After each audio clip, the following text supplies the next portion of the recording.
Hey everybody, this is Bronson from CrossFit PCR, and we have Dr. Dubin here from Morrison Chiropractic once again. Today we're going to talk about shoulder impingement and what happens when you have shoulder pain. A lot of people get shoulder pain when they're lifting things, putting things overhead, or just in general. Sometimes you can't sleep because your shoulder hurts, things like that. Dr. Dubin is going to discuss a little bit about why that happens, and we're going to go over some exercises that may be able to help you kind of deal with that or make it feel better.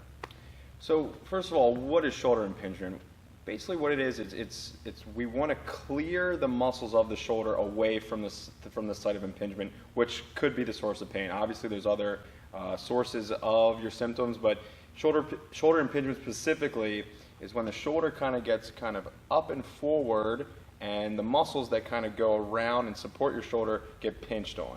There's a really small space, and we want to free those muscles from that site by bringing your shoulder back and down, getting some nice stability and control. Right. So this happens a lot when, especially people sitting at desks. Sitting at desks all day forward. They're like this. Their internally arms rotate in, right? Get that shoulder pinch here. So you get a muscular imbalance, right? So the muscles in your back are weaker because you're using the muscles in your front all the time. So you're like this, right? Yeah. We want to strengthen all the muscles in the whole shoulder to support the shoulder and get the structure back to where it's supposed to be. And clear that site of impingement by bringing it back. Okay. Obviously. So the first exercise we want to do is a reach roll lift. So Bronson's going to get down on all fours, and again he's going to have knees under his hips and hands under his shoulders. He's going to kind of create a nice flat back here. Yeah, hold on, I want to note this real quick.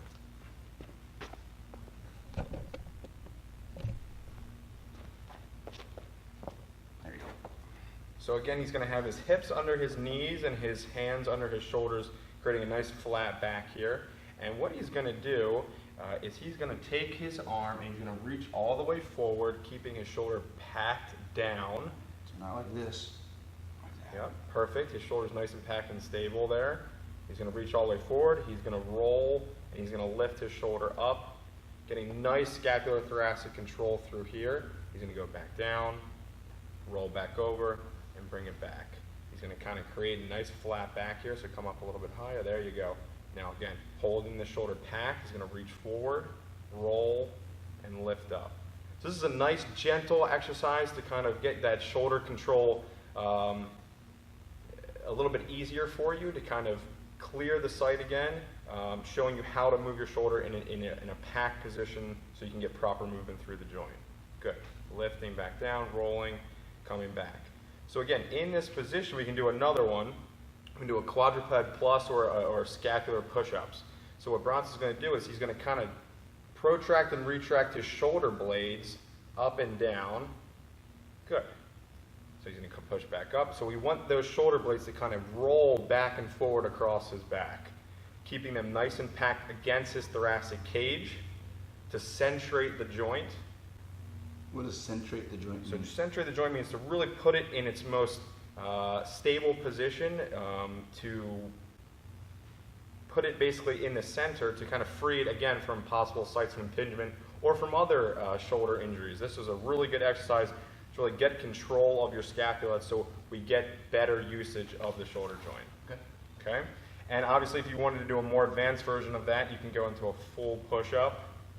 And again, he's just kind of pushing down through his scapula, protracting and retracting against his thoracic cage. This adds in a little bit more core work, so you're trying to work on total core stabilization, not just focusing on the scapula. Perfect. Okay. Another great exercise would be a halo. So Bronson's going to kind of lift the kettlebell up. He's going to hold it bell up, and he's going to kind of just move it across his head, keeping the kettlebell as close to his face and forehead as best as he can, really getting some good control through his shoulder in all internal and external ranges of motion. Again, keeping the shoulders packed, getting some nice fluid movements, and obviously you can go both directions with this. One thing when you're doing this, you don't want to, if you look at the side, when you're coming around, especially coming around the back, you don't want to arch your back and come around, right? You don't want to see this kind of motion where your body's moving with it. You want to keep your body tight and compact, as you said, Yeah, that sounds throughout the whole thing. Perfect. Another really good exercise would be an isometric load of the rotator cuff muscles to, again, keep that shoulder back and down, getting some good stabilization there. So Brosnan's going to grab the resistance band. So this may be different than some stuff you guys have seen before. A lot of times I've seen people in the gym or even in rehab, people working that rotator cuff and they're doing this movement, right? They're doing this over and over and over again, or they're coming from the outside and coming in all the time. This is a way to similar concept, it's just a little bit more of an isometric hold, and if by doing repetitive concentric movements like this, you're going to load the tendon too heavily and create possible further damage. This is the safest way to load the tendon. So it's an isometric hold. Ideally, we might want to have a pillow in between Bronson's rib cage and elbow, and he's going to keep it at a 90-degree angle and just walk out to the side. So his rotator cuff is just kind of isometrically loading. It's not moving back and forth. He's loading it with the resistance band, moving nice and slow. And this is a perfect exercise for loading your rotator cuff muscle. It's not properly. easy. And obviously you could switch for the other hand or kind of turn around that way, and you would just load it this way, kind of coming back and forth, keeping that shoulder nice and packed up against his rib cage, walking in and out. This is called a walkout one more time. And he can definitely start to feel that in his rotator cuff. Definitely. Perfect. This is one of my favorite exercises for any shoulder injury, rotator cuff tendonitis, anything where you really want to centrate that joint, clear it from sites of impingement, load the muscles properly without really getting in there and possibly creating further damage. Okay. All right, guys, so those are 4 different exercises you can do. What are they called again? They're called the reach roll lift, the quadruped plus, halos, and isometric walkouts. Walkouts, okay. If you have any questions about some things that you can do further to deal with shoulder pain, contact Morrison Chiropractic. We do a lot of work here. We have some systems here in place as well to help you strengthen up your upper back and shoulders. So give us a call. If you have any other questions, shoot us an email, info@crossfitpcr.com, and we'll talk to you soon. Have a great day.